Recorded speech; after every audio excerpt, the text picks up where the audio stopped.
Yo, what's goody? I am Wavy. New week, same wave.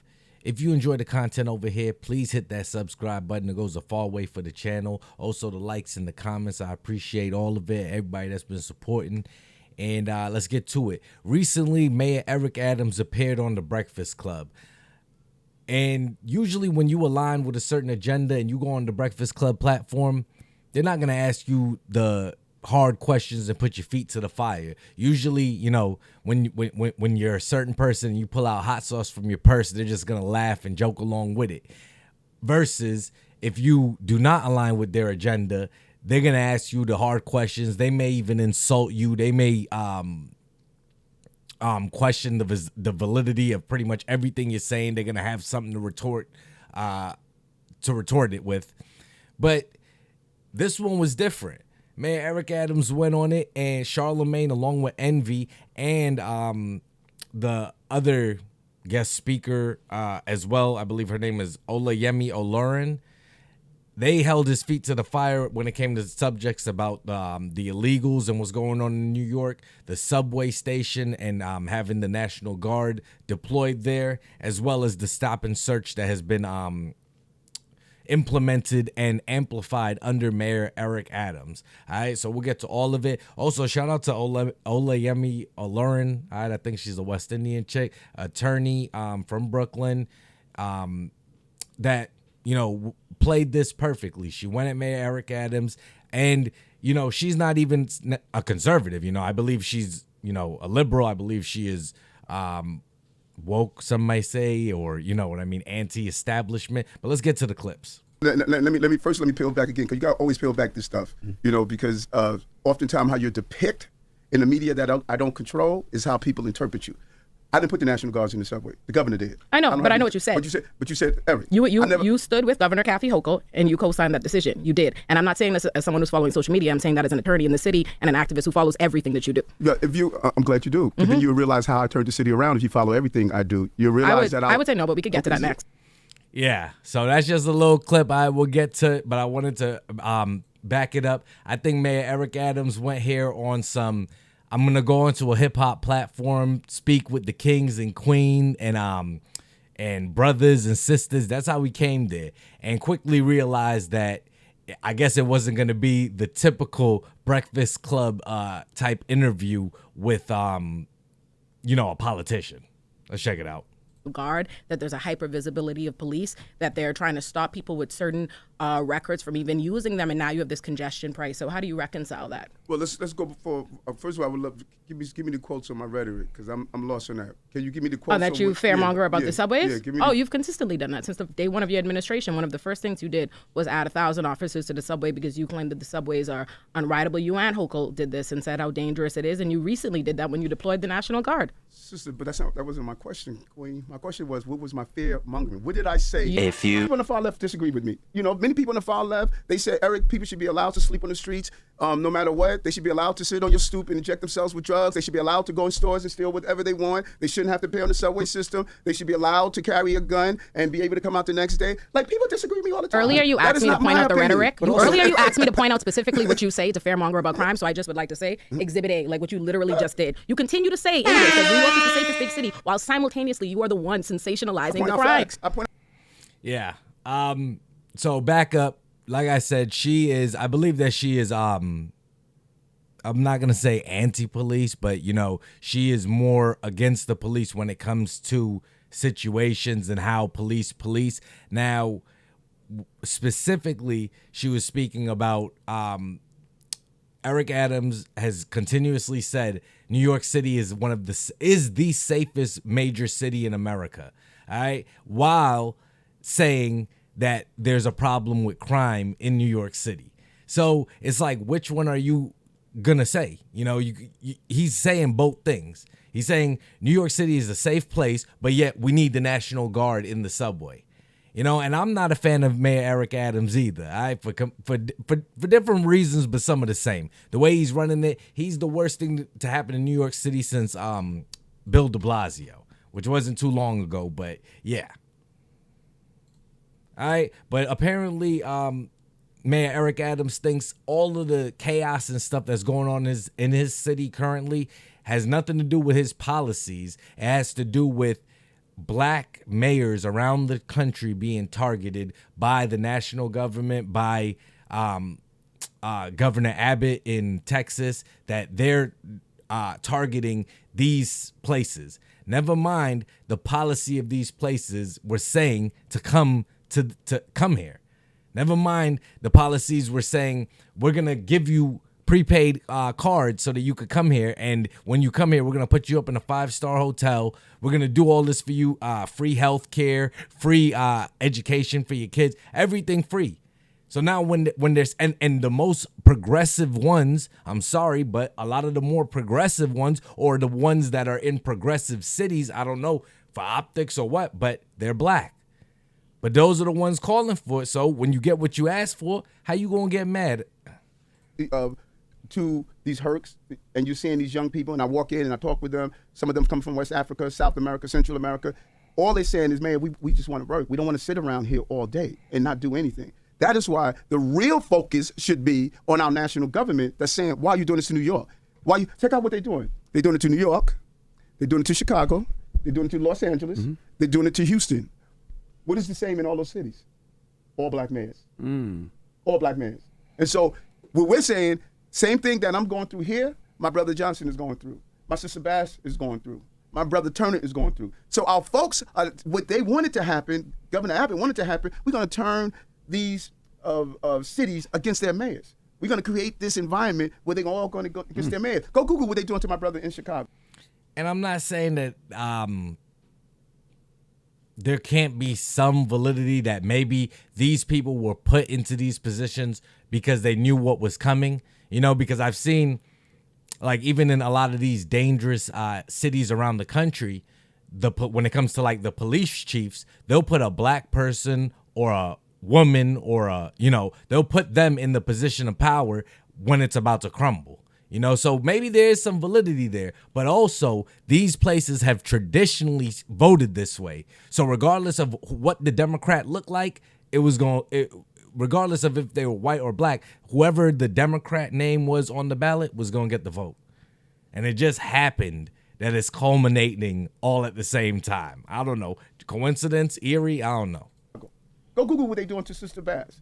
So the cities have now turned against these black mayors that are making real change for the first time. Right, over policing black people. And they're using this to say, okay, these black mayors are not competent. They can't run their cities. They're getting everything to the migrants and asylum seekers. This was a perfectly executed plan that we are buying into. To make black mayors look bad across the country. And when we're doing just the opposite. My gosh, yo. Black people love playing the victim. And look at this man. This man was a former NYPD officer. Now he's the mayor of New York City. And look at him, still playing the victim. Yo, he made it. Never mind he's the mayor. He made it and made it to where he's at now. All right, I bet you if I look up Eric Adams' net worth. Matter of fact, I'm going to do it right now, real quick. No, I'm not. Whatever. They're getting everything to the migrants and asylum. Yeah. So all he did is pretty much just cry, the black man. But let's get back to some more of the heated debate between these two, because she was off the charts. If you get the chance, go watch the complete interview. It's like 50 minutes. It was good. All right. And at some points, Envy and Charlemagne even jumped in against Mayor Eric Adams. All right, let's continue. I think you're right that there is a difference between perception and fact and how people feel about safety and the way people feel about the subways. And I think it's your own rhetoric about the subways that has a lot to do with why people feel scared, despite the fact that millions of people ride the subway every day without incident. But you've continued to fearmonger about crime in the subways. You've added 2,000 police officers, despite the fact that you've acknowledged that the subways are not that dangerous. And I think you're right. Poor New Yorkers should not be the ones who bear the brunt of this, but they will if they already have the subway being turned into a place that they have to fear, that there's a National Guard, that there's a hyper visibility of police, that they're trying to stop people with certain records from even using them, and now you have this congestion price. So how do you reconcile that? Well, let's go before. First of all, I would love to give me the quotes on my rhetoric, because I'm lost on that. Can you give me the quotes? That you fearmonger about the subways? You've consistently done that since the day one of your administration. One of the first things you did was add 1,000 officers to the subway because you claimed that the subways are unrideable. You and Hochul did this and said how dangerous it is, and you recently did that when you deployed the National Guard. Yeah, and the whole interview, all right, we'll get back to the video, but the whole interview, Mayor Adams never answers anything. And you could tell he's just diverting. He came there with his talking points on things that he wanted to talk about, and he finds a way to talk about them, even though they have nothing to do with what's actually happening. And shout out to this lady again, Olemia Lurin, during the interview, because Mayor Adams was disrespectful to her. Sometimes, and you even see it in the videos, he is looking only at Charlamagne. He is not even looking at her because Charlamagne's to his right. I believe Envy is across from him and maybe off to the left a little bit, and she is to the complete left. He does not even look that way, and this camera is I'm guessing between her, like right over her left shoulder. Oh, fuck. All right. Right One of the first things you did was add 1,000 officers to the subway because you claimed that the subways are unrideable. You and Hochul did this and said how dangerous it is, and you recently did that when you deployed the National Guard. Sister, but that wasn't my question, Queen. My question was... Sister, that wasn't my question, Queen. Yo, I'm telling you, he came there ready for some soft shit. That wasn't my question, Queen. My question was, what was my fear mongering? What did I say? You continuously say, I could point to a number of videos and quotes and everything from you, but you've said repeatedly that the subways are dangerous, that New York is dangerous. You complain about crime relentlessly. So what I'm saying to you is, if you are saying that New York is the safest city, it's one of the safest big cities in this country, which is true, and you're recognizing that the subway stations are in fact not half as dangerous as they're presented to be, I'm saying, how do you reconcile how your rhetoric has played into people's fear? Okay. And not even just rhetoric, I would say the actions, because she's right. If you tell us which is different. Safe. Hey, Breakfast Club, shout out to y'all for an amazing interview. Please do not copyright me. It's different. But it's the same thing, though. If you put 1,000 police officers in the subway, 2,000 police officers in the subway, that don't make us feel safe. We think something's wrong if you do it. Okay, let me peel back again, because you got to always peel back this stuff, because oftentimes how you depict in the media that I don't. Yeah. All right. So, like I said in the beginning clip, he is saying one thing and then saying the complete opposite. He'll say illegals are not the problem, and then he'll say illegals are an issue with the city. So it's hard to tell what he's really saying. Eric Adams is a typical politician. He's just going to say whatever he thinks you want to hear. All right, but I don't want to keep this video too much longer. I got like 1 or 2 more clips as I'm just speeding through them. Like I said, I think the young woman went on there prepared, and she's an attorney, so of course she knows how to, deliver it properly and all that. Far better than me. So y'all get the message, though. The federal monitor, who is tasked with ensuring that NYPD is following the law, conducted... Oh, yeah. So, okay. So then let me just back up real quick. This clip is going to be... she's asking Mayor Adams a question, and he's once again giving his own answer and discrediting the facts. All right. And this is what she's getting into. The federal monitor, who is tasked with ensuring that NYPD is following the law, conducted an analysis. Conducted an analysis that happened 8 years ago, but they're still here monitoring what you're doing. And they said that you have brought back stop and frisk policies that are worse than they saw even during the Bloomberg era. But more importantly, they analyzed the neighborhood safety. I could show you this. So a black mayor, and stop and frisk has come back at exponentially from under a white mayor. And who is mainly targeted by these stop and frisks? All right, black and brown people. So what does having a black man necessarily mean? Because you're like, oh, let's get the black man in. Oh, he looks like us. Let's vote him in just because he's black. And now what? You guys are getting stopped and searched, maybe arrested at far higher rates under Eric Adams, but y'all don't want to hear it.